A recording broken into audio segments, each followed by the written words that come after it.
Bingo Blitz rules. If your bingo has ads in it, That's not a bingo. if it doesn't have the coolest tournaments, mini games, and the most breathtaking design, Nope, not a bingo. if your bingo moment makes you feel so excited that you just want to burst in joy and scream out loud, bingo! Sorry, so you're playing... Bingo Blitz? Now that's a bingo. Go for a world of excitement with Bingo Blitz, the #1 free bingo game. Download Bingo Blitz and play for free. Now that's a bingo. Without VA, I would have paid $25,000 for my hospital stay, $42,000 for my education, $74,000 for my home down payment. But because of my service, I paid $0. Get what you earn. Visit choose.va.gov. Not all veterans are eligible for the type or amount of benefits mentioned here.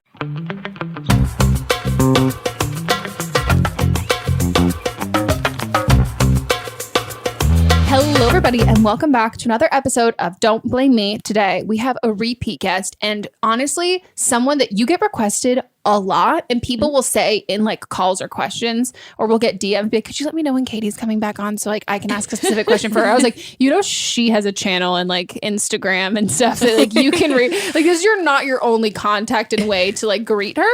But this is Katie Morton, everybody, if you're new here. Thanks for having me. Please I'm excited. explain what, for anyone who's like stumbling or it's not stumbling, but if this is the first episode you've heard with Katie on, please explain like what you do. Yeah, I'm a licensed marriage and family therapist, and I have a mental health educational YouTube channel. Which is the coolest thing. I was talking to my boyfriend about you yesterday because he was asking who the guest was, and he was like, why don't you have her be your new therapist? I was like, no, babe, that's not how this works. Like, that's like way too many conflicts of interest. But I just think, he was saying, he's like, that's so cool. I was like, right? Like, I wish when I was like, like a kid watching like YouTube that it wasn't just... I don't know, vloggers and like jumping up, like throwing watermelons off of like buildings. Yeah. It's like, oh, look, here's someone talking about how to deal with your feelings. Like that would have been I might not need so much therapy if I had that channel when I was a kid. No, I always feel that way too. But I grew up without YouTube, because I'm older. And I always wish that it existed when I was younger, because it would have been helpful to also to meet people like you. So you're not like, oh, that isn't weird. Yeah. Or that doesn't mean I'm crazy. And that's probably like the best part that I found when I was like just making videos. I was like, oh wow, okay, cool. Everyone else is like a total freak like me. This is really nice. Yeah, it's I thought it was just me, but it's not. I was like, oh no, I'm not. I'm not special. Which is the name of my book coming out eventually. So yeah, guys, if you're new here, this is Don't Blame Me. It's an advice podcast. You guys call us, you leave voicemails, and then we give you advice. And if you want to be on an upcoming episode, you can leave us a voicemail at 310-694-0976. And international listeners, you can send us an audio message at meghanpodcast@gmail.com. And that's all of the shit. That's all of the stuff. That's it. Send it in. Do it. Send it in, and let's get into the questions. I literally am calling on a whim. So I am 19 and I go to therapy. It's supposed to be every 2 weeks. I love my therapist. She's absolutely amazing. She knows how to help me, but also is like the kind of sarcastic on the whim person, which is kind of what I need because it's like comic relief in a session sometimes. And so like I've been seeing her for it's been like a year and a half, I think. And it's definitely helped. She is definitely great. The thing is, she is either sick or cancels on me quite frequently, like not just on me, but like the whole day. And it just so happens that every single time I schedule, it's canceled. I just got a call this morning that my appointment, the second time I rescheduled it, is now canceled and I had to reschedule. It really sucks, because I don't go that often anyway because of money and it's not fucking possible. But I need to go. And so I scheduled, but it's like another week and a half. And, I need, to talk to someone, but there's also like, I can't go to an online source. Either I don't qualify or I can't afford it. Like insurance is fucking horrible. But yeah, and the only other option I have is school-wise, but also I don't like putting new people into the mix. Like I don't want to have to explain my whole fucking story again. And, I have anxiety, I have depression, and it's like, I need that conference because I look forward to therapy. I know some people hate it, but I look forward to it because it's time where, I can cry and not be judged. and I don't know what to do. If you have any suggestions or opinions or whatever, please give them to me. I love you, and I love your podcast, and it definitely helps. I love you. Bye. This is weird, right? Yeah, I mean, it sucks. Yeah. I just have to like validate Yeah. that sucks because first of all, she's like me. I love therapy. I love to cry and not be judged and like go and just vent and everything. And it's hard to find someone that you always click with. So the fact that she likes her and it's not working sucks. But the truth is, some therapists just suck at their jobs and aren't committed like they should be. And it sounds like that's the problem. Yeah. Because you can't get any work done if your therapist is a fucking flake. Yeah. You know? And we have to hold up our end of the bargain. I mean, yes, we're human. Like, I'll never forget I had one patient like scream at me. I mean, there was a reason they were seeing me. Scream at me because I got the stomach flu and had to cancel that day. But I was like throwing up. I was like, I cannot be in the office. Yeah. So also, not sorry. I'm not going to be able to have therapy. That's not going to be the therapy you want. I'm going to be vomiting. I'll be like, that must be tough.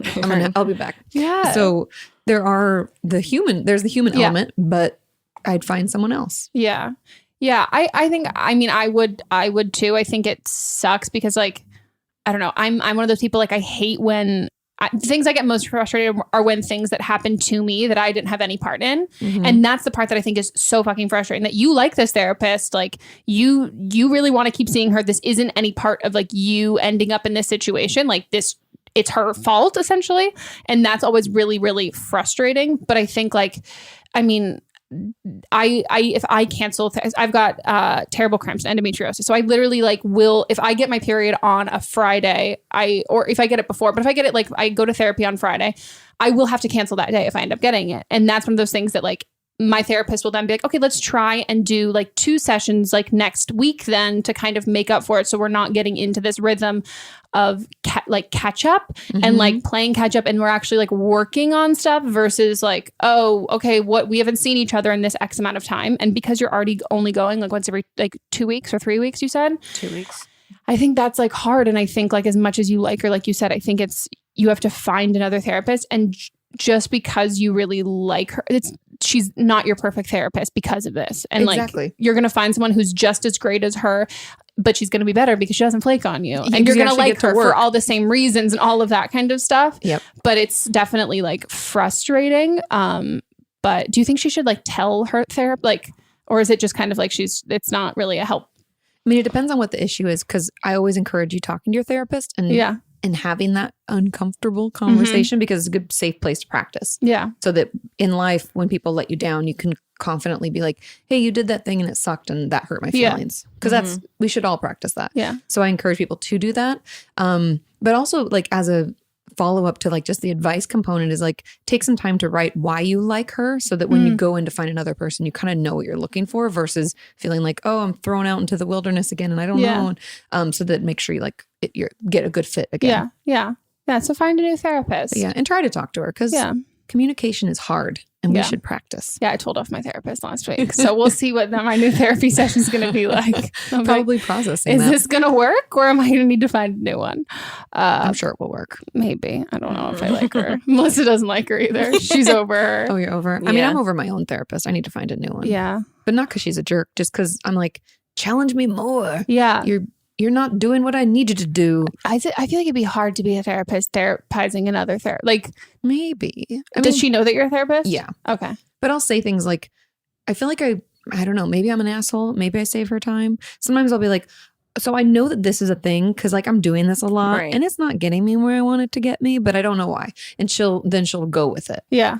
But I like homework. I like direct, like tough love. And she used to be that way. And she's like softened lately. Yeah. And I'm like, I'm going to give you one more session and then I'm out because it's too expensive. No, yeah. I want homework. I don't want a pity party. Same. That's what I'm like. Like it sucks. I'm like, I know it sucks. It's my life. Let's move past Next. this. Yeah. Please. So what do I do to make it stop sucking? Exactly. But yeah, best of luck. We can both find new therapists together. It's a tough process and it sucks, especially when I understand the feeling of like, for me, I'm like, investing in the time of like telling someone your whole backstory or whatever, like that is like super, super frustrating. But I think like I think at some point everybody's gonna have to change therapists, whether it's like an unfortunate accident that happens, someone moves away, like any of that sort of stuff. So I think like learning how to kind of do that and like ask and get what you want out of a therapist, I think it's like a good, like you said, a good practice thing to do. And if you let your old therapist talk to your new therapist, it can save you some time. Oh, wow. Because they can be like, hey, so we worked through this shit with our mom like years ago, and now we're moving into like dating, or I don't know. Yeah. And so it can save you that a little bit. Oh, that's very nice. And you have to sign a release. Okay. They shouldn't do it without you signing a release. That's illegal. Oh my gosh. Breach of confidentiality. Yeah, fuck that. Not about that. Not about that at all. Got to keep our secrets. Yeah. So best of luck. Let us know how it goes. And I hope you find a therapist that you really like. There's good ones out there. Yeah. Should we go on to the next? I'm 21 and I'm currently living with my best friend. I also work with her. She has a kind of personality where she will constantly make little digs at me or make me feel silly for some of the things that I say. And recently has started making jokes about me dropping out of university after I told her and like our other friends in a group setting that jokes being made about that really hurt me, as it was a decision that I really struggled with and really caused a lot of anxiety for me. So she continued to make these jokes after I made a point of saying that it hurt me. I only recently started working with her at a new job that she's had for a couple of years. So that could be a contributing factor to this, but it started to seem like she's digging at literally every little thing I do and say. And she's not like this with any of our other girls in our group, and they've even made a point of saying that. Because of the way she's been treating me, I've been spending less time at home and with the rest of the friendship group, because I always end up feeling like when I leave, I always end up feeling upset and like crap about myself.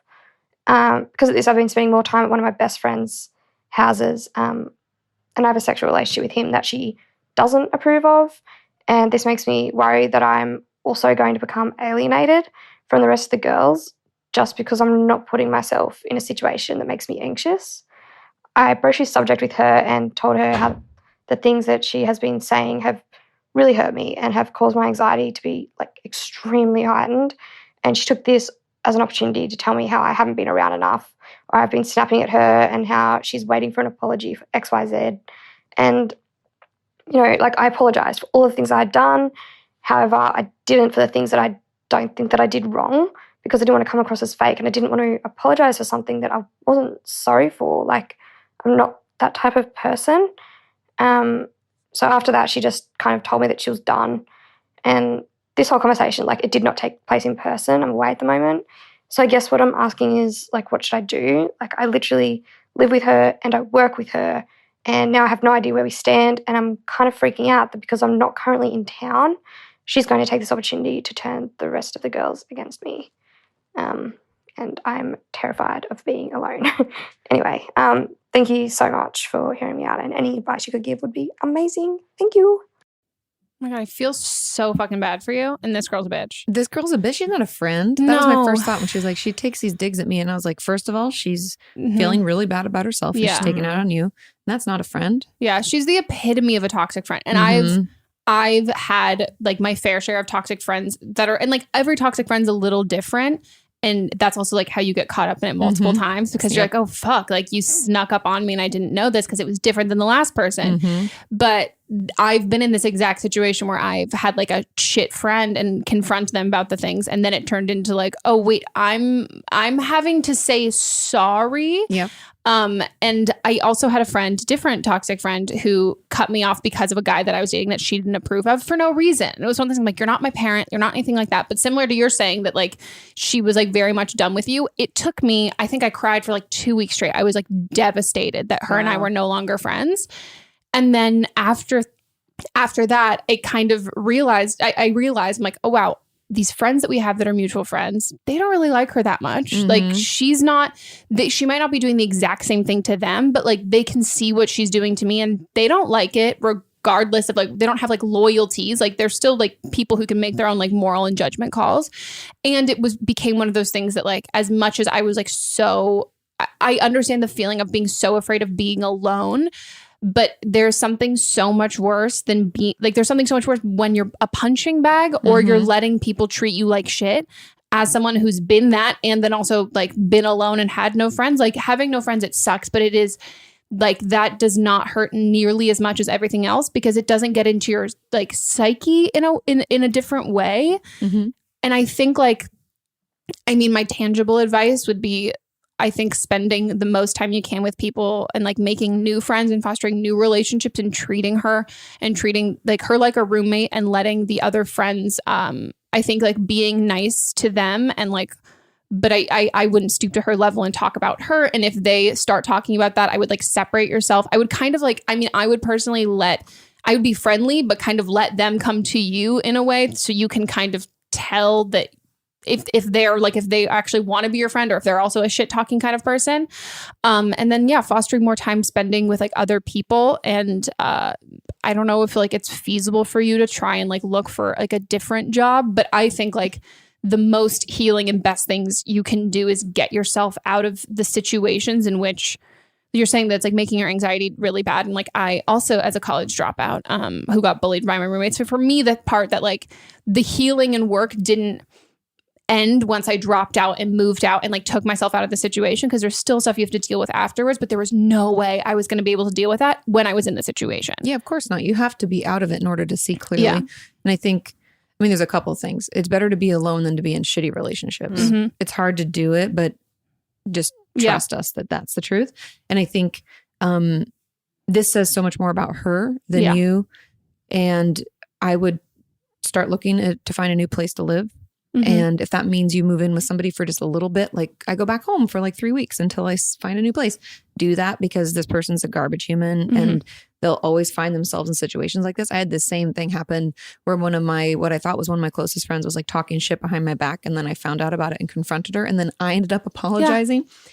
And I didn't realize it until I got home. And my husband's like, so she didn't even apologize for being such a bitch, did she? And I was like, no. Yeah. And he was like, that's fucked up. And I was like, that is fucked up. And then she wanted me to drive all the way out to see her and blah, blah, blah. So I'd go out there and then I've never then that's it. Yeah. I just cut it off. And I was sad at first.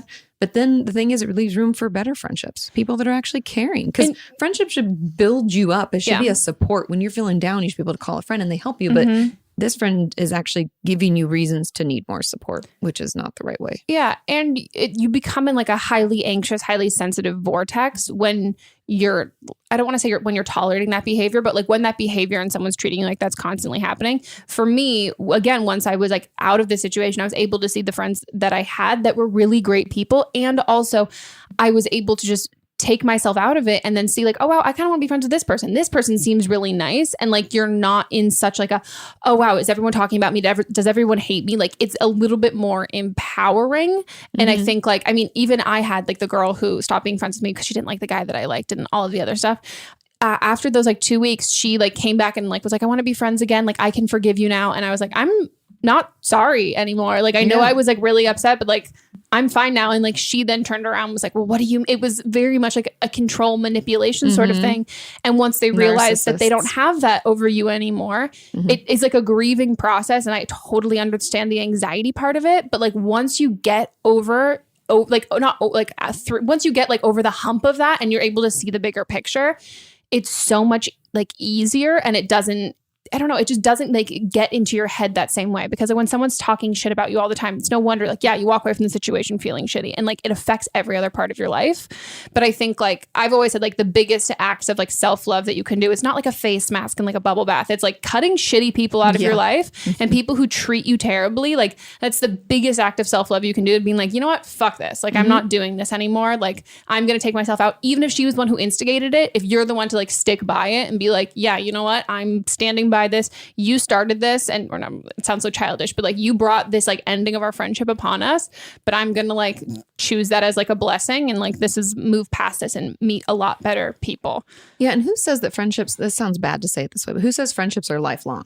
Yeah. Right. Like, no relationship, if it's not working, is lifelong. People get divorced. Friendships end.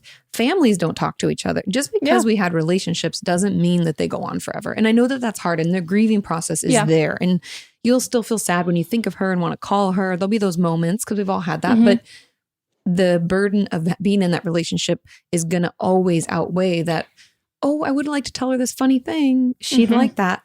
So letting yourself out. And I do like the fact that she was like, I'm not going to apologize for something that I'm not sorry for. Yeah. I'm that same person. That's being authentic. Yeah, I think it's a great thing. And like you said, it's like once she's out of your life, and anyone who's toxic in general, and anyone toxic out of your life, it's letting in room and for someone else to come in who's not shitty. And that was something that was when I finally like cut every toxic friend out, and like, I will be honest, a lot of the toxic friends I had, I was so like engrossed in it that so many of them ended it for me. Like it wasn't even me being like, oh, I'm strong and powerful. But again, it would take me a couple weeks and then I'd be like, you know what? Fuck you. I am strong and powerful. Like, I don't want to do this anymore.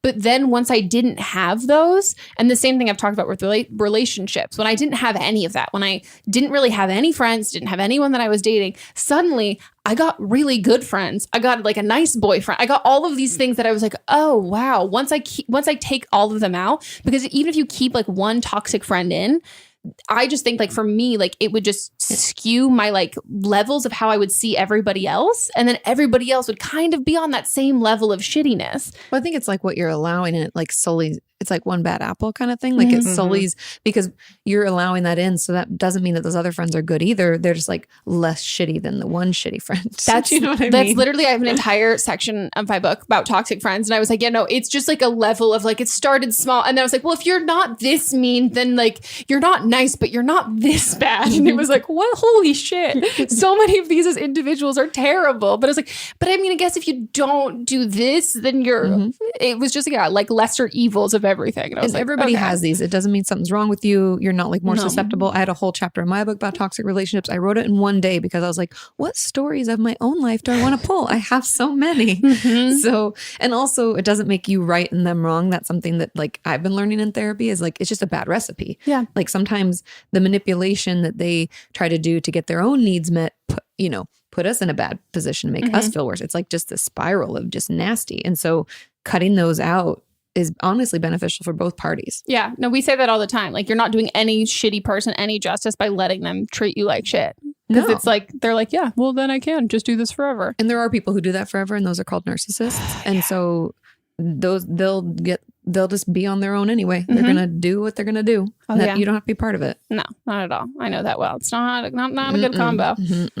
Well, best of luck. I'm excited for you and finding new, really great friends and like a cute apartment and like, or living with your parents, or living with anybody, fun stuff. And sometimes in these like real shitty times, even though in the moment I was having a hard time with it, it's the time I grew the most. Oh my, yeah. And I'm like, I'm so thankful for that. So I know that doesn't help right now, but just keep that in mind for perspective, that you wouldn't get the good boyfriend or good friends or whatever you're looking for, the real life that you deserve, if you didn't shed the skins of past selves. Yeah. I don't think you really grow in those very happy, easy kind of times. We're not challenged. No, not at all. I'm like, I think about that. I'm like, well, I guess all of these like milestones, like shit milestones in my life, which is also like how I like determine like how long ago things were. And I was at the general practitioner and she was like asking me, I was like, well, I had my seizure at this point, so that means I would have had my last period then. And like that's how I mark everything. Little poops along this timeline. It's like all of this sort of stuff like to that. But yeah, you don't really people are like, as much as they're fucking you over and like it sucks, it's definitely like a little bit of like thank you next. Like I grew up so much, or I became so much more mature, or whatever it was. Like, yeah, it can be it can spin in a positive way. It doesn't mean it's like a positive thing, but it does make you grow a lot, which is good. And learn about yourself. Yeah. So yeah, it'll get better. Luck. Yeah, it will. On to the next. Hey, Megan, and Mel, and Jeff. So I am 22. I'm a senior in college.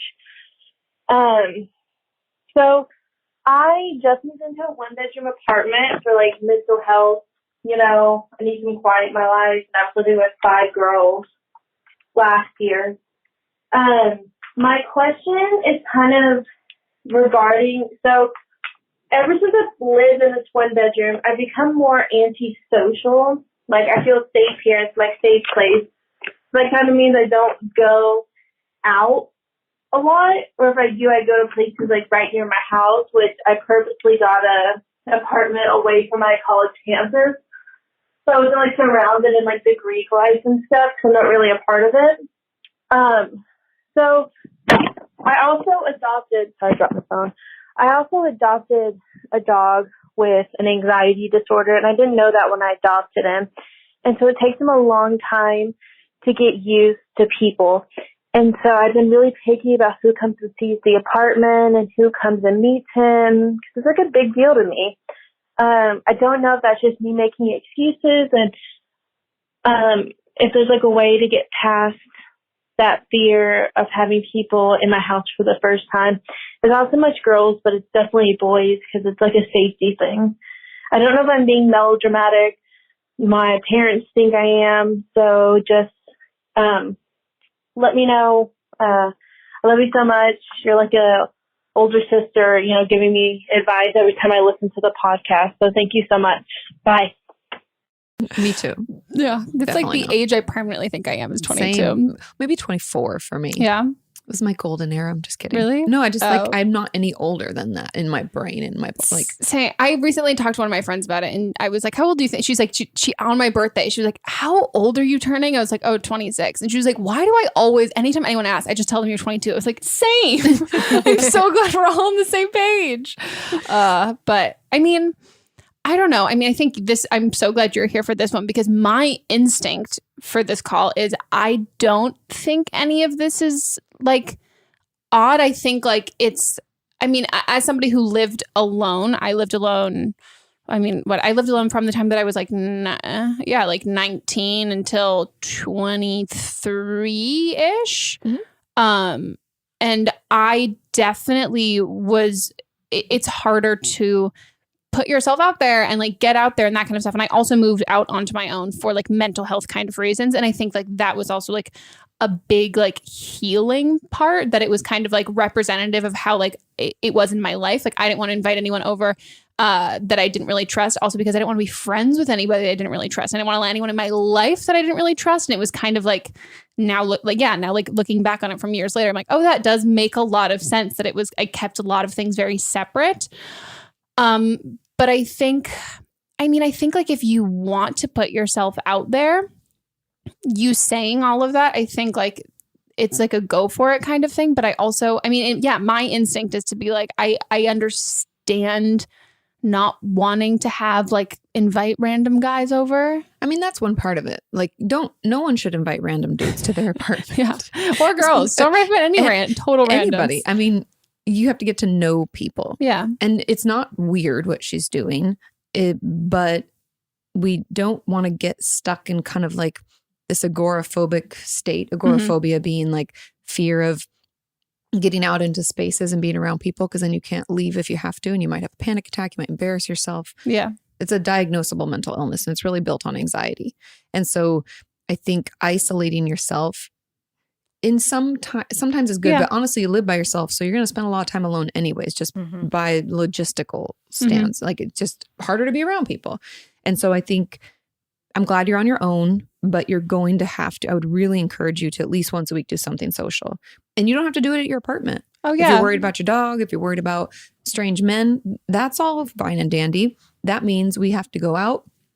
Maybe it's with people that we know from school, that we already know enough to be like, it's safe to go out for dinner like dinner or drinks or whatever you're into, or a workout class. I don't know, go for a walk, whatever. But you're going to have to get out and see people, because yes, your dog might take him a little while, and having strange men to your house is wrong. But I think you're definitely making excuses to isolate, because people probably been shitty to you and you're afraid to put yourself out there again. But like, you're better now. You're on your own, and you have the ability to be like, okay, I've had enough. Okay, see you guys later. Bye. I'm going to go home.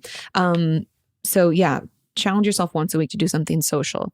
And I think doing it outside of your apartment first is probably easier. So let's do that. Then as you get to know people, invite a friend over for, I don't know. I mean, I'm older, so I'm like, wine and appetizers. But like, whatever you children do that. Netflix and chill. I would also say I think that this makes sense, because I definitely have gotten into like, I guess I've gotten into like I don't even want to say if it's like agoraphobic tendencies. It's not like necessarily like, but when you're like super depressed and you're like, I don't want to do anything, I don't want to like leave my house. The things that I would then do to be like, okay, I'm not going to like go out and go to a club. Like, that's asking a lot for myself. I'm not going to get my groceries delivered. I'm going to go to the grocery store. I'm not going to go use Amazon Prime. I'm going to go to Target. Yep. Or go get coffee once. Like, if it's like, you can walk 2 blocks and say, I always tell people the first thing, if you have really high anxiety, is to make eye contact with a stranger and smile, because that can be really hard, because we tend to be like, don't look at me. Don't look. Oh my God. They're thinking, you know? And so if you make eye contact, you smile, then you see your barista or whoever at the coffee shop, good morning or whatever. Like small interactions can build up to bigger. Yeah. So any way to get out of the house. It doesn't have to be social. Yeah, because I work from home a lot, and so and lately, and usually I live by myself, and usually I am like fine being at home, but like within the last 2 months, it's like I need that interaction from people. So she does like, so much shit. I know. It's amazing. No, she's always out doing shit. Yeah, it's inspiring. It makes me want to do shit. So like volunteering. So like big brothers, big sisters. I have a little sis, so that gets me out.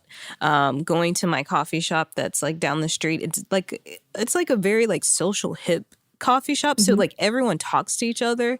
So I do that, or I have a scheduled workout class every day. So it's just different stuff like that. Yeah. And it's good to get out because otherwise we can get caught in this routine. And I don't know if anybody else can if this resonates with you, but if I don't get out of the house, it gets easier and easier for me to stay in the house. It's like harder for me to leave.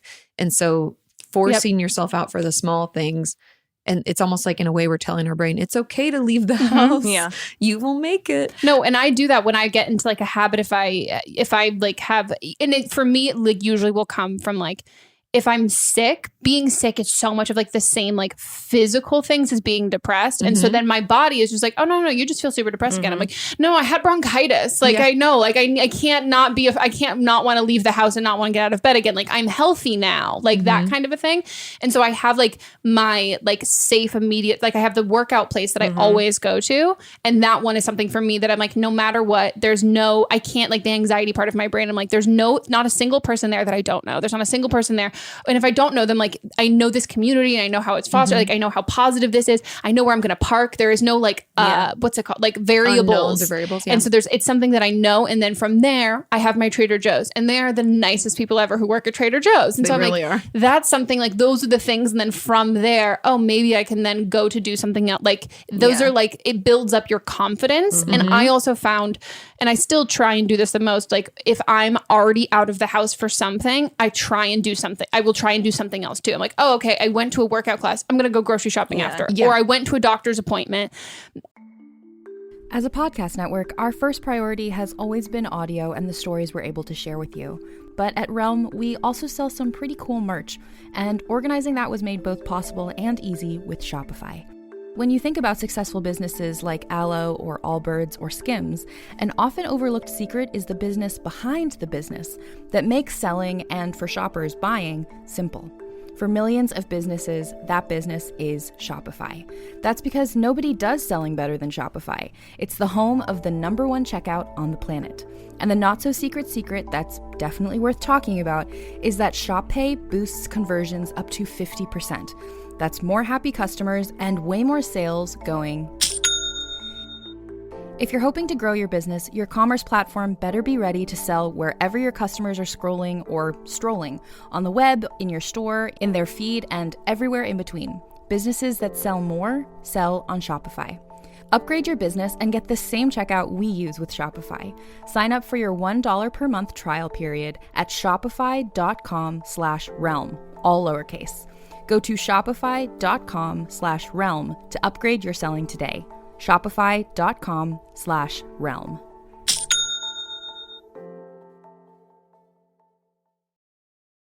I'm going to go like run an errand afterwards and not just immediately go home, which I mean, I'm definitely like still guilty of doing that sometimes.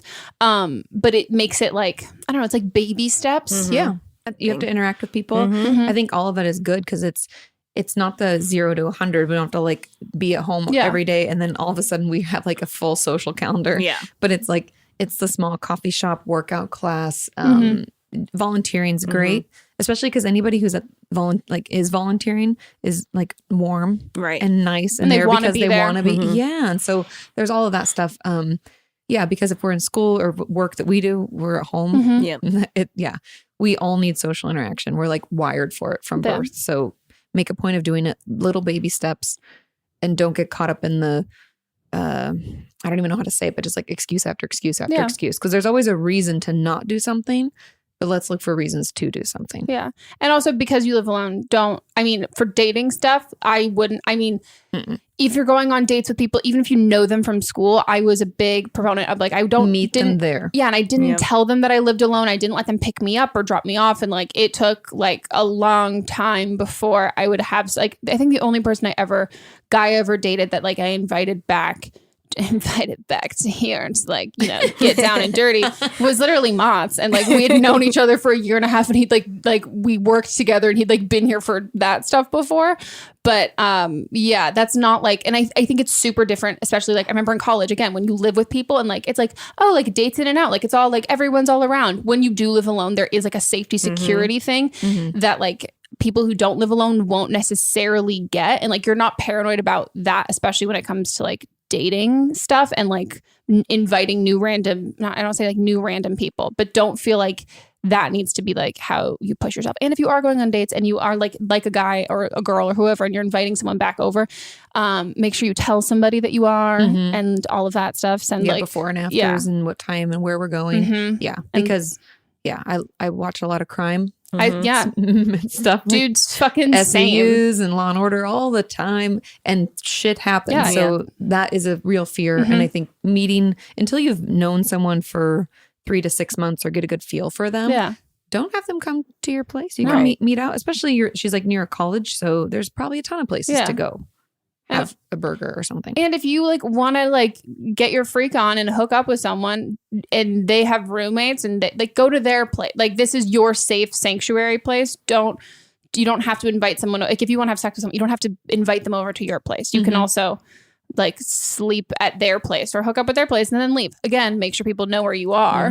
But you don't have to let people into like to have a boyfriend or date or anything. Any of do that whatever stuff. you want. Best of luck. I really relate to you, and I feel like I learned a lot from this too. Time for a quick break, guys, and we will be back. Woo!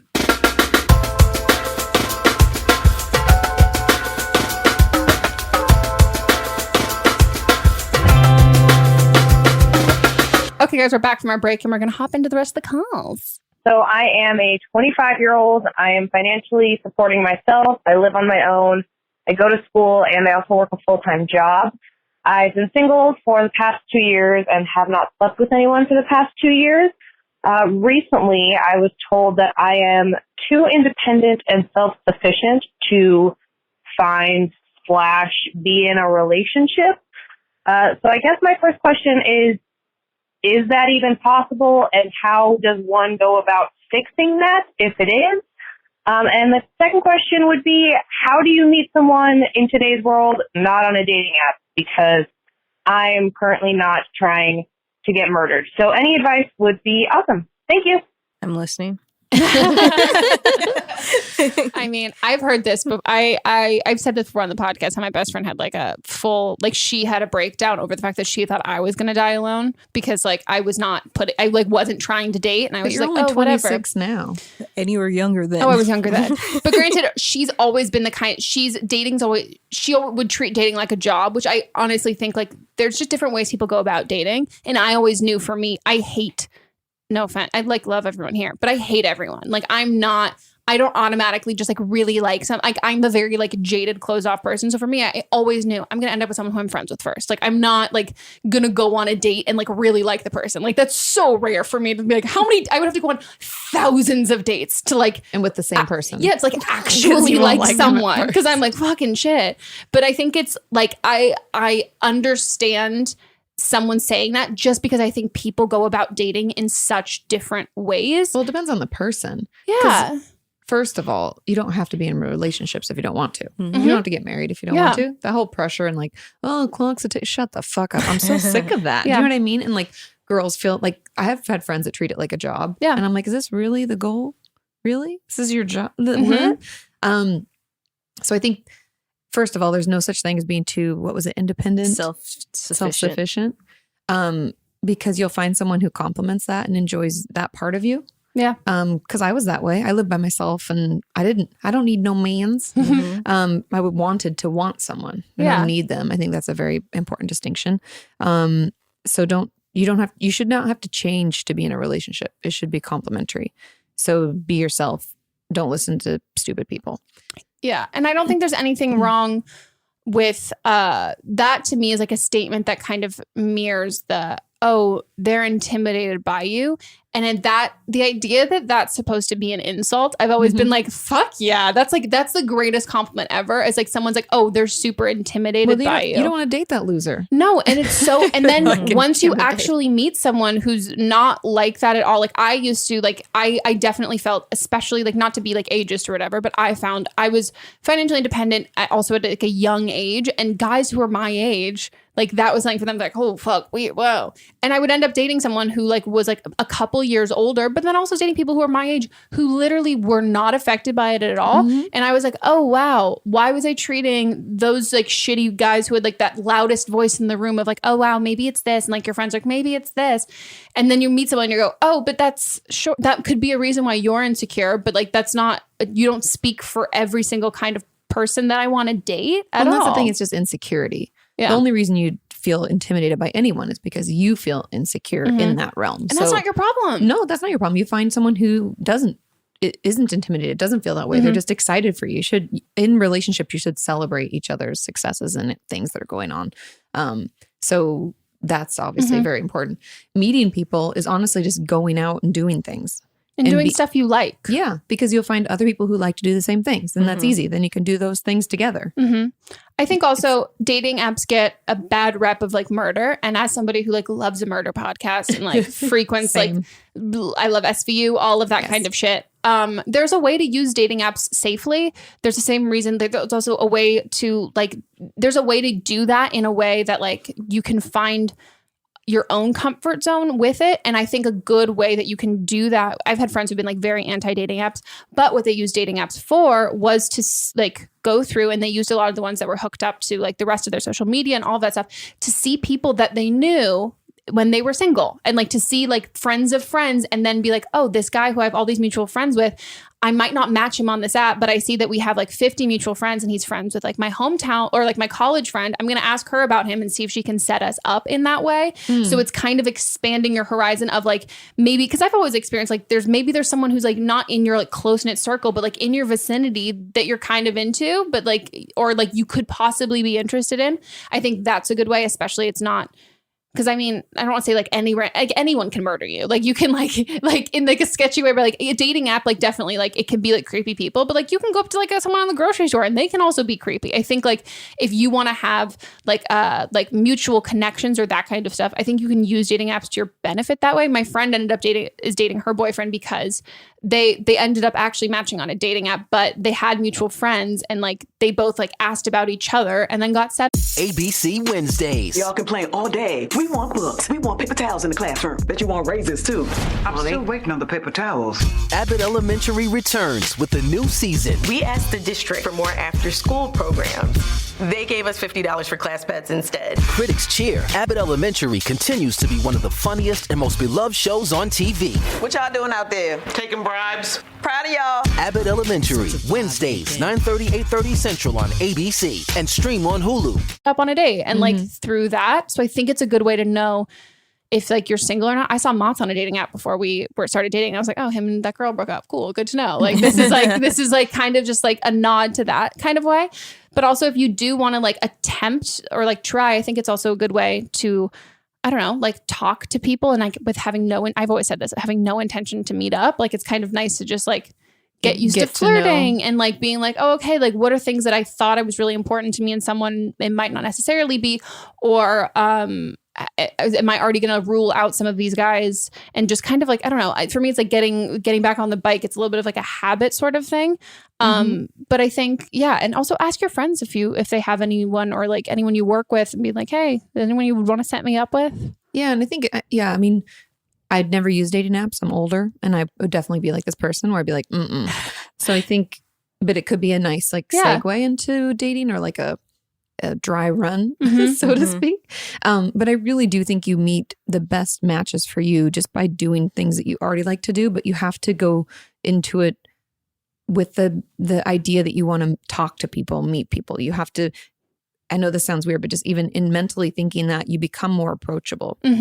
Because if we're just doing the thing and we're focused, we're like, I'm just going to go on this hike I'm not here to meet people. I'm just here to do this thing. Then you don't meet anybody. Yeah. True. And so I think if we go in with an open mind, being like, hey, so I just want to do this and I'm going to meet some people and see who I want to date. And like, if I don't, I might not, but I might make a new friend. Mm-hmm. Who knows? I want to pet some cute dogs. This is going to be great. Then you come across as that way. And I think just letting yourself meet people, honestly, once you're ready, you'll meet them. I feel like oftentimes, even in my personal life, like before I met Sean, I had like a series of bad boyfriends for different reasons. Mm-hmm. And I just like closed off. I took a sabbatical, we called it like a sabbatical from men for a while. And just because I was like, I can't be in any more bad relationships. These guys are losers. Yeah. Fuck this.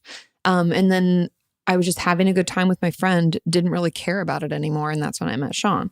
So I think it's kind of like being open to just being you, putting yourself out there, still doing fun things. Mm-hmm.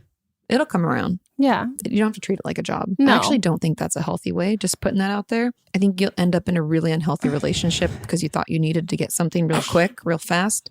And then you end up getting divorced at like 30 and hating your life. Yeah. Just putting it out there. I don't disagree with you at all. I know a lot of people who treat it this way. And then sometimes I'm like, well, look how well that ended You up. end up settling or being in some crazy, you can't just... Things run their course in a very healthy fashion. But if we just take our time. It's kind of like, I say this as someone who's never been on LinkedIn, but I learned about like the on-light on LinkedIn where it says that you're looking for a job.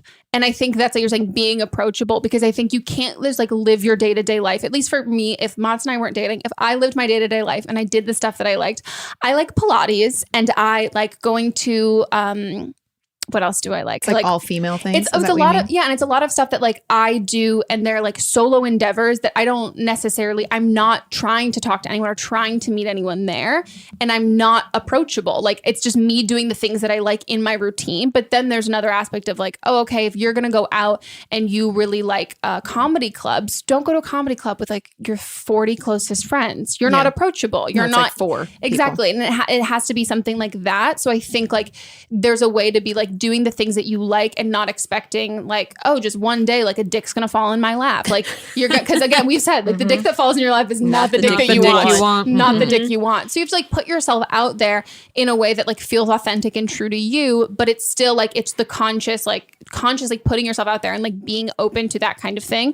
And then also getting over that fear of like, again, I've never actually gotten over that fear. I'd never had like I never had to do it of like actually approaching people and being that person who's like, hi, because I have resting bitchy and confused face, so I'm not an approachable person. And I've been told that my whole life from everybody. Like most of my friends, like, yeah, I thought you were a cunt when I first met you, and I'm like sick. So I didn't think that about you. Really? You were friendly to me right away. Oh my god, yeah. Not like overly friendly, which is also a red flag. I'm like, oh, no boundaries. That This is a lot. freaks me out. But you were just like friendly, like normally friendly. Okay, that's See, great. I told you the same thing. That's cool. You guys are probably the only 2 people who've ever said that about me. But yeah, so I think like there you have to kind of and maybe try something new. Yeah, because if you haven't met anyone yet, then let's expand our little circle. So Yeah. like you like your one Pilates studio. Yeah. Maybe instead we try a random class with another friend at this gym. Mm-hmm. Or maybe we go on, I know everybody hates meetup.com, but just for the example, go on meetup.com. What's that? Oh, it's like a way to, you like dogs or coffee? We go on these hikes with our dogs, or we go check out this new coffee spot. Yeah, it's been around forever. Yeah. Oh, wow. People love it or hate it or whatever, Yeah. but even Facebook has things that are going on in your area. This sounds really bad, but like AAA has that like magazine. That has, Really? in the back, like now I'm going old school, but it's still sent to my house. 2 copies. What? AAA has a magazine? It does. Westways. I've seen it like at the like car dealership. Yeah, the car dealership. Well, then but get I've that never from the car opened it. dealership. In the back, every month has what's going on in different areas of LA. So Oh, everything yeah. from like San Fernando Valley to San Diego, even up into, and there's like a garlic fest, a Polish festival. I mean, all sorts of random shit. I've been to a garlic festival in Gilroy, California. But even LA Weekly, you can go online. Yeah, and I was gonna say they there's tell like you. a Thrillist. They've Yeah, got Thrillist. yeah, Yep. that stuff too. Mm-hmm. I've So looked yeah, at that. Yeah. do those things. Even look up like a new restaurant in your area and go sit at the bar and have a glass of wine or something. Mhm. Get comfortable just being out there. Yeah, and go with like one of your other friends who's single. I think that's a great thing. And also one of your friends who's single and not judgmental, because Approachable. Yeah, you don't someone want who- another resting bitch face. Yeah, someone who's like going to hype you up in that kind of way or make you feel more comfortable and is not going to be like, go do this, don't do this, blah, blah, blah. I can't believe you're still single, that kind of thing. You want someone who's gonna, that's like what a good wingman is. Yeah. And make it about hanging out with your friend. Don't make it about meeting a guy. No, yeah. Because then you're just like, not talking to each other. You're just, you're just like on the prowl. You're like, yeah.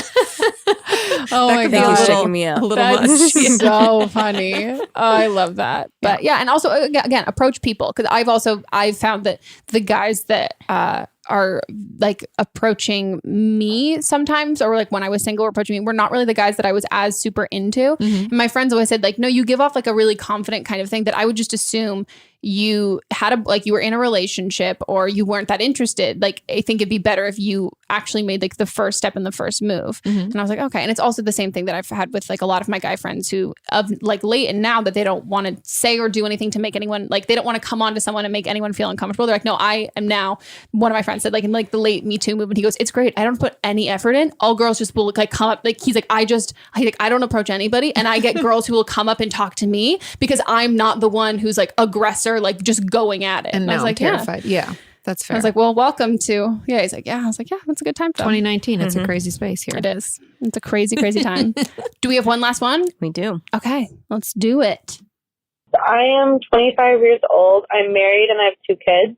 I know that's probably crazy for you guys in LA, but that's pretty common from where I'm from. I also went to college and I finished that, and I worked full time while I was doing that as well. Because I've been so busy, I kind of lost touch with a lot of my friends that I had in high school and at the beginning of college, and it's kind of been impossible for me to maintain them, especially when I started having kids because they take up like all of my time.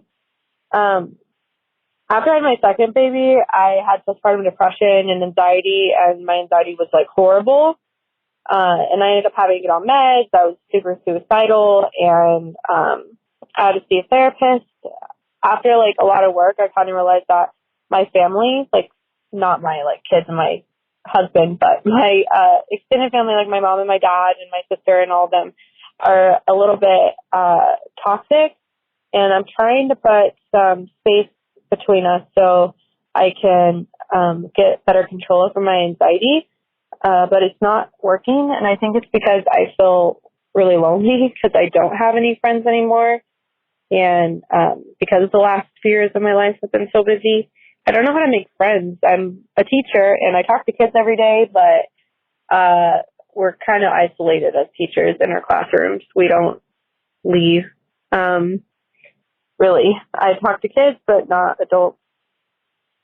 I get really anxious about meeting new people too. I've tried to do exercise classes and stuff, but I can't like bring myself to go to it, and I don't know what to do. I just feel like they're going to judge me or like I'm dumb or something, and I don't want to be judged. So if you have any advice on how I can like get over my fears of like being judged by people and make some friends so that I can be healthier, that'd be great. Thanks for listening.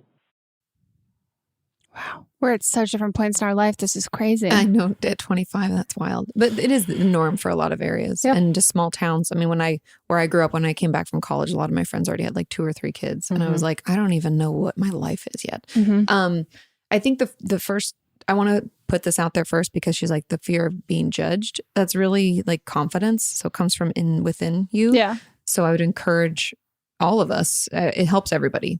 When you start the day and when you end the day with like 3 to 5 things you like about yourself or your situation, what we have going on, and try to change them up. Don't make them the same all the time.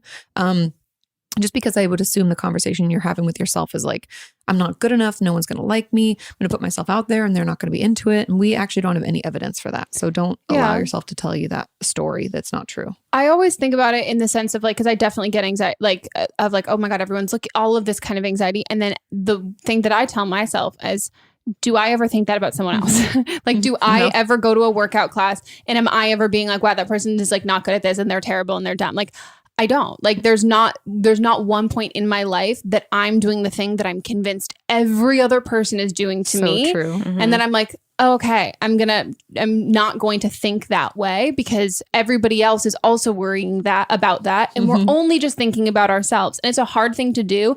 And the only way to prove it to yourself is to go and watch it not happen. And then it's like, oh, okay, I'm not being insane, but like this is like my own inner battle of insecurity. No one else is making me feel that way. It's a way that I'm projecting on to like making other people the villain and making it so like it's giving an excuse. And then I would also say the first time is always the hardest. And and I would say even like as someone like I work out regularly, but if I don't work out for like 2 weeks and I'm still nervous to go back to the same studio I've gone to all of the time, I'm like, Megan, nothing's going to change. It's all the same thing. Like nothing bad's going to happen. But the first time that you go do anything and you put yourself out of your comfort zone, like I'm not going to lie, it does kind of suck. Like it might not be an immediate like, wow, this was great. I'm so glad I did it. It might take a day. It might take right after you go that you're like, oh, wow, that wasn't as bad as I thought it was going to be. It's the first time trying it is always a little nerve-wracking and scary, but it doesn't mean that it's not worth trying because again, there's nothing so terrible is ever going to happen. And it's good to kind of prove it to yourself. And it's just, I don't know, I'm a hype up kind of person. If I need to go do something I really don't want to do, it's like, okay, I'm going to listen to a song that I really like. I'm going to have like my perfect morning routine. I'm going to wake up early enough that I have enough coffee. I'm going to like watch a YouTube video that like, it's like, I'm watching Jenna Marbles. I'm going to be in like a funny, like uplifted mood. I'm going to like do all of these things and have like everything kind of go well. It's like, and even if it's just like psyching myself up for it, it's like just putting my like best foot forward in a way that like nobody else is going to know that I had this whole like routine, but I'll feel that kind of confidence and feel better about it. Yeah. And I think like as far as being a teacher and being isolated, like therapists are the same, YouTubers are the same. Like we don't really interact with other humans very often. And you're interacting with children and like I'm interacting with patients and those aren't people you're going to make friends with. So I think I'm sure you have like a lounge or a teacher's area where you have lunch or do whatever. And I think I would encourage you to use that as like your first dip in, because even though you don't hang out together all the time, you know those people at least a little bit. And that would probably be an easy way to like make a new friend. Like, hey, let's do a happy hour every third Friday of the month or something. I don't know. And then have your babysitter stay a little later and you can like plan for it and make it easy. Or you could have people over to your house if that's something you want to do. So you don't have to worry about baby. They can bring their children or whatever. I think that's probably the place I would start just because it's easy. And then you see them and then there's more touch points. So, and they might be like, hey, we had so much fun. Good to see you. And it like slowly builds.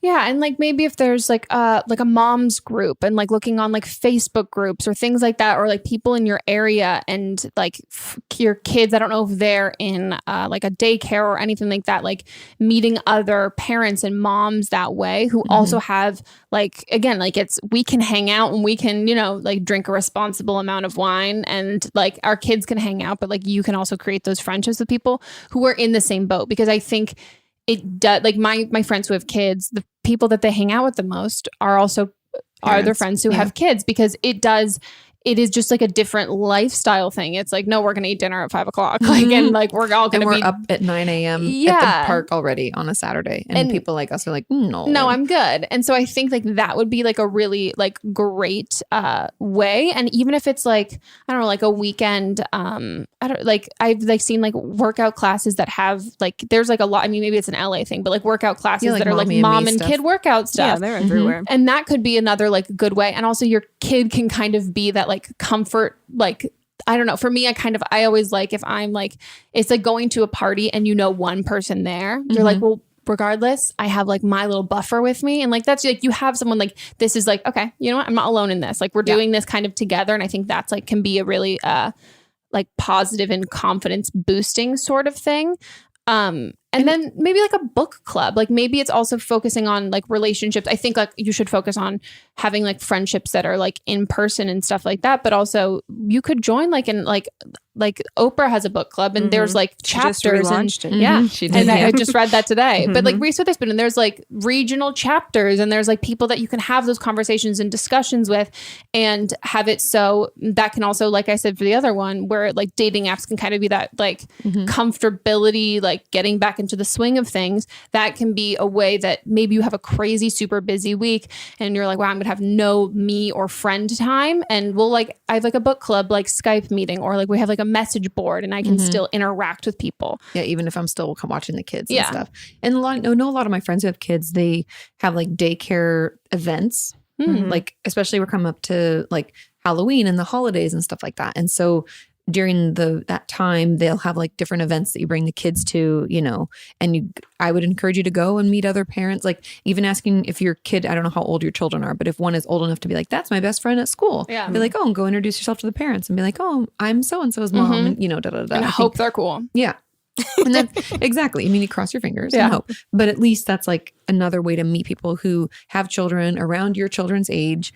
It's an easy, low pressure situation where you're really there for the kids, but it gives you a way to interact with other parents. And that can be another social thing too. Cause I would encourage you, like, don't use your family just to stop this gap from you feeling like you don't.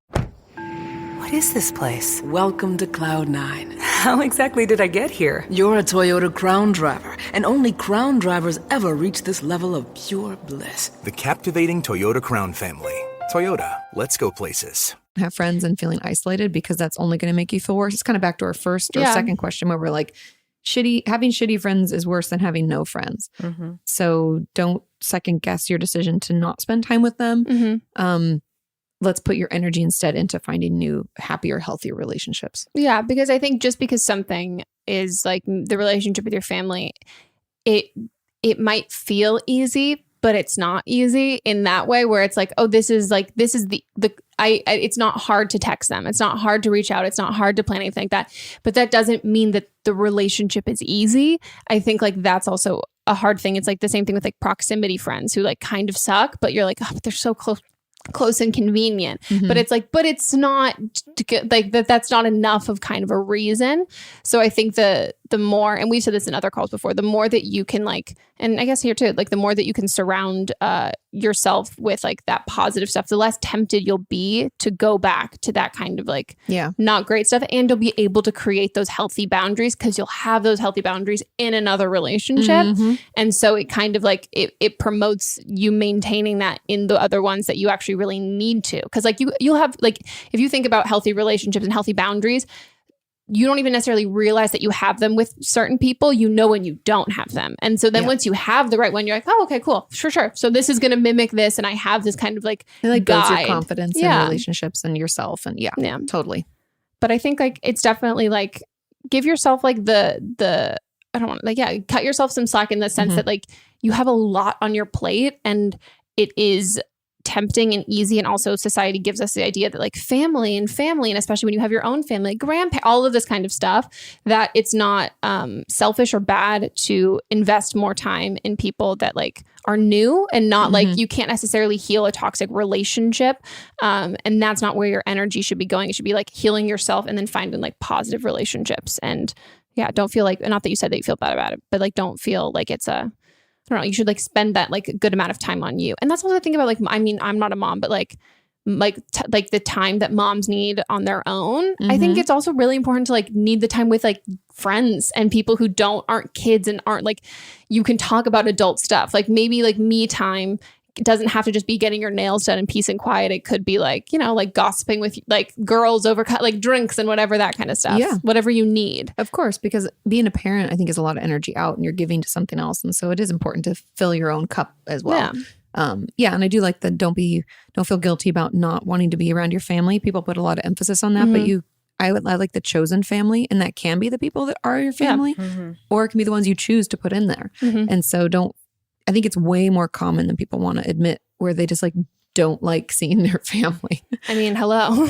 It's very common. So hopefully that gets you started, because I think it is hard, but you've only been like underground working on yourself for like a couple of years. Yeah. You're coming up for air. Even if you want to reconnect with those old high school friends that you miss, like reconnect, they'll understand, be apologetic. Hey, I was doing this and that, and the kids and Yeah. And if they don't get it, they're not going to be friends anyway. Yeah. And also, and you can be friends with people who don't have kids too. I fucking love my friends with kids. I'm I'll come over to your house and like hang out and play with your kid, and like I'll leave at a responsible hour. Like I can fuck with that hard. I can too. So also, I don't like to stay up that late anyways. Dude, honestly, I really just like sleep, period. It's great. I'm very much on that same boat. My friend, like their schedules, I'm like, I fuck with the schedule hard. I really do. I'm into it. But best of luck. And I get some sleep too, because I feel like that's children and being a teacher. I don't even know how she does it. I don't either. I would not be able to. I thought about that the other day about like people who are teachers. I'm like, teachers are not only are teachers like amazing for like teaching children, but all of that. Babysitters also. Oh my God. You have to put like up 30 with children. so much shit. And also you're not allowed to pick favorites, which I got in trouble all the time as a camp counselor because I'm like, nah, this is my favorite. And like, you can't say that they're your favorite. I'm like, yeah, but all the rest of these kids are hella annoying and she's super tight. You don't have to do any work today. And she'd be cool. And I'm like, okay, this is not, I can't do this. It's not healthy. No, it's not. I'm not good with that stuff. Gonna give them some psychological. Oh, fully. Great. Yeah. Thankfully, they were a little bit older and they didn't give me a lot of responsibility. Okay. Well, best of luck. And now it is time for Don't Blame Them. And this is when listeners will call in with their own personal advice from like other questions. So let's hear it. Hi, Megan, Melissa, and potential guest. I'm actually calling in on the episode with Becca Tilley. There was the girl who was struggling to figure out a relationship with her dad who was in prison, and I feel for her so much. I'm pretty much in the exact same situation where growing up, my dad was in and out of prison like 5 times, 6 times. I've lost count, and I'm not even 19 yet. And he had all the same mental issues, maybe even more, including depression. And I also struggled with feeling like I don't want to maintain contact with him because I see the chaos he's creating, but I also know that if I relinquish contact with him, then I'm just going to increase his depression, and I don't want to send him back into the spiral. But I've learned 2 things. First is my mom always described him as a hurricane, and we're just little pieces of debris that are just getting knocked around, and whether that debris is there or that debris is gone, the hurricane just keeps on spinning. So basically, he's going to keep hurting himself no matter what happens. And the only thing that changes is whether you get hurt or if you don't get hurt. And I also realized that no matter who you are, you're going to find someone that is toxic to you. And it's your responsibility to put yourself first, no matter what that label that toxic person has. Because regardless if they are your father, your mother, your sibling, your best friend, that label should not protect them from the action you need to take because that label did not protect them from what they did to you. So I completely agree with what you told her. I'm so sorry she has to go through this, but hopefully hearing it from someone in the same situation helps. Thank you. Love the podcast. My God, she's so wise. That was beautiful. Mm-hmm. Yeah. Do you want to take over my podcast? That was really like concise. And I love the hurricane analogy. I love that didn't protect them from doing that, but because when she said, I forget what it was exactly, but like that she was afraid she's going to send her dad back into depression if she didn't keep in contact with him. And I was like, that's not your job. You're not responsible for his happiness. He is. And that's something that I think is like, it's such a hard thing to learn. And I think we all go through, and no one wants anyone else to feel bad. And we all like to assume responsibility. And once you have a healthy relationship with someone who's like, oh my God, no, that's not on you. That's like, this is something with me. But then there's so many other people that it's like, yeah, no, this is like, I can't believe you would do this to me. And it gets, and especially when you're a kid, it gets into your psyche and it gets into be like I am responsible for this thing. And it's something that you then learn when you're older. You're like, oh wait, no, because also you turn around and you don't do it to anyone else. That's also for me, like how I can kind of like gauge and figure out if things are, I'm like, okay, is this like a me spiral or is this like a real thing? I'm like, well, do I do that to other people? Like, is it someone else's fault if I feel, I'm like, no. So it's not, it can't be my fault then. Like that's, and it's a conversation reasoning with yourself, but like you sound like, I mean, very smart and very in touch with all of this. And your mom also sounds incredibly smart. Seriously. Yeah. And I always like to, like, it's a reminder I have to tell myself too, is like, we're not responsible for how other people feel. The only person we can make feel better is ourselves. And like, you have to say that over and over when people say like, you make me, you're like, I didn't make you do shit. You took something, sure, I could have said something that's hurtful and I'll apologize, but you can tell me, hey, you said that and that hurt my feelings. And now I'm feeling this way because I decided to feel that way, which I know sounds really crazy, but we do that. Like you take information and then I interpret it and I feel a way about it. And that doesn't mean that we can let people off the hook for everything and it's all us, but you still have to be responsible overall for how you, because we'll spiral. Yeah. you can let yourself go down this like, and this person's such a jerk, and I feel so bad. And it's like, slow down. Yeah. You're letting this ruin your day or your life, and you don't have to. I think about it in the sense of like, if I had like, let's say when I used to have like a toxic friend and like a friend that wasn't toxic, they could say the same thing and my reaction would be different. And I'm like, oh, so okay, this is it's my relationship that's being brought into question, my relationship with you. Or if this ties into something else, like someone else could say this to me and it wouldn't have this like, but I'm tacking on meaning to it because it's coming from a specific person, but that person might not. That's me tacking on. They didn't do that. They didn't say, and here's the caveat, this is the meaning of it. I'm like, oh no, I took that. Your interpretation of And it's hard, but it's a retraining your brain and like learning process and being like, okay, what is this real? Is this actually real? Is this a thing that I've done? But yeah, and I think like you said, it's very those toxic people and those labels, they don't protect anyone from anything. And I think we get that call so much. We get like those kinds of things, and I think that's like a really good thing for like us all to remember is that whole, but they're this to me in my life, and it's like, but they didn't care. Like they're doing this, and it's going to happen regardless. And you're having too much, when someone has too much empathy for someone who doesn't have empathy for them, I'm always like, oh my gosh, no. That's a black hole. It's like a toxic person because it like sucks all the energy out, but you don't have to let it, you know? Because it's never going to be enough. And we said that in the original call with Becca, where it was like, there's nothing that you can do that's ever going to make it enough. And you're going to get to this point where being like, I've given you everything. I've put everything into it and it's still not enough. And then you're like, oh wait, everything I did was for no reason. It was never going to be enough. It didn't. Yeah. And it's not like I filled your tank halfway. It's just empty. It's just me emptying into you, which is also because you're never going to, like, no matter what I do, it's not going to actually stick. Yeah. And it's something too to remember, like, you know, a lot of times we'll spend time in our lives where we're like, when they do this, then I can finally feel better. When they're not in prison, because I think that was the main thing, was like, then I can live my own life. Or when they finally apologize, then I can let this go. And you're like, you'll be waiting your whole life for something, and it never will get better because you have to decide to be like, you know what, they can do whatever. They can choose to apologize or not. They can be in prison or not. They're a hurricane. I just love that analogy because it's so like the debris. The only difference is still going to swirl. Yeah. And so you can like let it happen, but I decide to let it go. I'm moving on. Yeah. So I think this is great. And I hope if the original caller from Becca's episode is listening, that this made you feel better. Anyone else who's dealing with this. And yeah, that's our episode. Plug your shit, Katie. Oh, YouTube channels, Katie Morton. I had a book, Are You Okay?, that came out in December. I talk about toxic relationships a lot and that boundaries, things like that. Yeah, come find me. I'm online. She's the best, guys. It's literally what I think all YouTube I think there should be a YouTube purge. We should get rid of everyone except for like Bon Appetit, Sorted Food, Jenna Marbles, the teen mom YouTubers who I really love, who are like very honest about their like struggles of being teen moms and being like, it's not glamorous. I love them. And then you can keep your channel. And I think that's it. It sounds like such a throwaway. And then you can keep No, but I mean, that was the beginning. That was like, this is all that I think that should be on the, like, that's the only things that should be on the internet. Like, get rid of and you read into it. I mean, my friends can keep their channels too, but like, you know what I mean? Like, just the content, I'm done with the stupid shit. Same. I watch the stupid shit, but I'm done with it. If you guys want to call in for an upcoming episode, you can leave us a voicemail at 310-694-0976. And international listeners, you can send us an audio message at meghanpodcast@gmail.com. Check us out on Instagram. Don't Blame Meme Pod. Our own personal ones will be listed wherever the things are listed. Figure it out on whatever device. If you're watching, all of that stuff, check out the YouTube and then check out us on podcasts or wherever else. And we'll see you guys next time. Goodbye. Bye.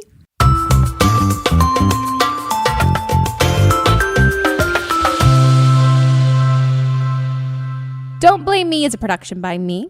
Executive produced by Melissa DeMonts. Camera operator Amanda Lechner. And music by Ryan Hunter and Giacomo Picasso. Part of the HerPod Network. What's up, everyone? It's Noah Daniels. Hey, y'all. I'm JJ. Hey, guys. It's Kat. And we're your hosts of the Real Hauntings podcast, where we bring on guests who share their first-hand encounter ghost stories and supernatural experiences. Now on to the trailer. I've been warned to not tell this story, but I think because of the way it ends, it's okay to tell this story, because some people say that with certain entities, to like speak of them or talk about them or in any way like portray them as powerful will attract them to other people. The creepiest thing about it to me is a lot of times it would wait for me to notice it. Like, it would just lay its arm out like this, and then I'd be like, where is it? And then I'd see it, and then it would just slither back. For more information on the Real Hauntings, Real Ghost Stories podcast, make sure you check out real.fm to learn more about our podcast and many other amazing podcasts. Contained herein are the heresies of Redolf Buntwine, erstwhile monk turned traveling medical investigator. Join me as I study the secrets of the divine plagues and uncover the blasphemous truth that ours is not a loving God, and we are not its favored children. The heresies of Redolf Buntwine, wherever podcasts are available.